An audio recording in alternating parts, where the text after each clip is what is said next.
جس نے پوری دنیا کے اندر اس دین کے پرچم کو بلند کیا، چپے چپے پر دین کے پرچم کو بلند کیا، لیکن جب یہ سلسلہ چلتا رہا نبی دنیا سے چلے گئے، حضرت ابو بکر کا زمانہ آیا، لوگ دین کو سینے سے لگاتے رہے، مانتے رہے، حضرت عمر کا زمانہ آیا، لوگ قدر کرتے رہے، لیکن جب تیسرے خلیفہ حضرت عثمان غنی رضی اللہ تعالیٰ عنہ اس روئے زمین پر خلیفہ بنائے گئے اور جب انہوں نے اس دین کے پرچم کو بلند کیا تو اب لوگوں کی نیتیں خراب ہو گئی، بغاوت شروع کر دی، اور وہ عثمان غنی مسجد نبوی میں کھڑے ہو کر، جس مسجد کے منبر پر کھڑے ہو کر آخری نبی نے خطبہ دیا، ابو بکر نے خطبہ دیا، عمر نے خطبہ دیا، جب یہ تیسرا خلیفہ جو داماد رسول بھی ہے، خلیفہ رسول بھی ہے، جب اسی منبر پر کھڑے ہو کر خطبہ دیتا ہے تو ظالم اس منبر سے اتار دیتے ہیں، مسجد سے باہر کر دیا جاتا ہے، عثمان کو ذلیل کر دیا گیا، اور اسی پر بس نہیں، وہ وقت کا بادشاہ بھی ہے لیکن اس کو گھر میں بند کر دیا اور اعلان کر دیا گیا کہ کوئی عثمان کے گھر تک کھانا لے کر نہیں جائے گا، عثمان کے گھر تک کوئی پانی لے کر نہیں جائے گا، عثمان بھوک سے بلک رہا ہے، پیاس سے توپ رہا ہے، لیکن ظالموں پر کوئی اثر نہیں ہوا، عثمان آخر کار اپنے گھر کی چھت پر کھڑا ہوا اور اعلان کیا، اے میری قوم کے لوگوں، تمہیں معلوم نہیں ایک دن وہ تھا کہ جس مسجد نبی میں تم نماز پڑھتے ہو یہ مسجد تنگ ہو چکی تھی، نمازی کی تعداد بڑھ چکی تھی،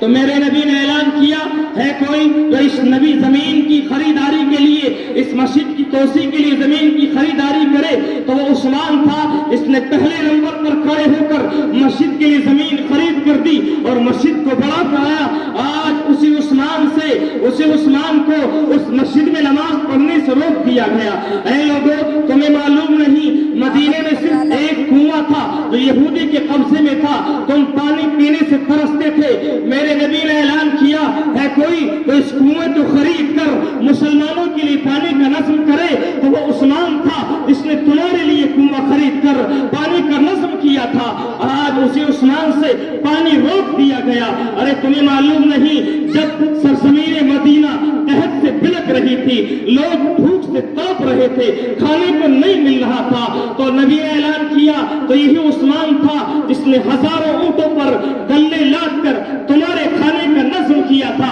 آج اسی عثمان سے کھانا روک دیا گیا، لیکن عثمان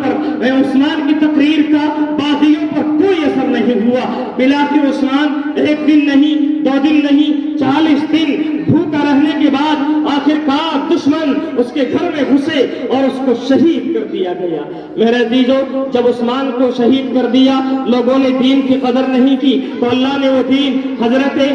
امیر معاویہ کے ہاتھوں کوفہ کی، حضرت علی کے ہاتھوں کوفہ منتقل کر دیا۔ کوفے کی سرزمین پر دین کا کام ہوتا رہا، لوگوں نے ناقدری کی، کربلا کے میدان میں حضرت حسین کو شہید کر دیا، تو وہ دین حضرت امیر معاویہ کے ہاتھوں بغداد پہنچا، بغداد والوں نے ناقدری کی تو وہ دین دمشق پہنچا، دمشق والوں نے ناقدری کی تو وہی دین چلتا ہوا دہلی کی سرزمین پر آیا، اور اس ملک ہندوستان میں انگریزوں کے ناپاک قدم پڑنے سے پہلے ہزاروں مدارس اسلامیہ دہلی کی سرزمین پر آباد تھے، لیکن جب لوگوں نے ان علماء کی اور ان اداروں کی قدر نہیں کی تو اللہ نے دشمن کی شکل میں انگریز کو مسلط کیا، اور ہزاروں مدارس اسلامیہ دہلی کی سرزمین پر تھے، لیکن سب کو صفائے ہستی سے ختم کر دیا گیا، علماء کرام کو پھانسی کے پھندوں پر لٹکا دیا گیا، علماء کو تندوروں میں جلا دیا گیا، اور جب لوگوں نے ناقدری کی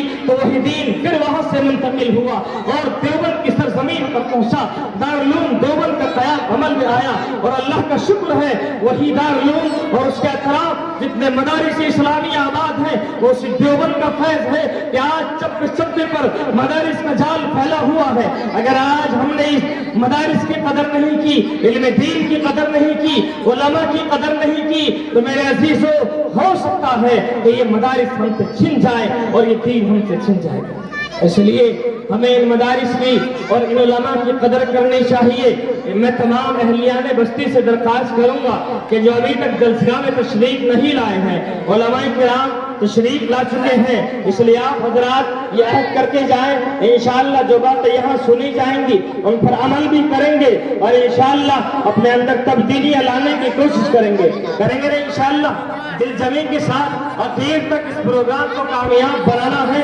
چاہے پوری رات گزر جائے لیکن ہم دین کے جذبے کو لے کر بیٹھے ہوئے ہیں، اپنی رات کو قربان کر سکتے ہیں لیکن دین کو مٹتا ہوا دیکھ نہیں سکتے ہیں۔ یہ جذبہ ہمارے اندر ہونا چاہیے۔ اگر آج قربانی دینی سیکھیں گے تو میرے عزیزوں آگے چل کر اس سے بڑی قربانیاں ہمیں دینی ہیں۔ اس لیے آپ سے ایک رات کی قربانی مانگی جائے تو آپ کو تیار رہنا چاہیے۔ آپ جمی کے ساتھ اجلاس کو کامیاب بنائیں اور ہر عالم کے بیان کو اس نیت سے سنیں انشاءاللہ جو باتیں کہیں جائیں گی ان پر عمل کریں گے۔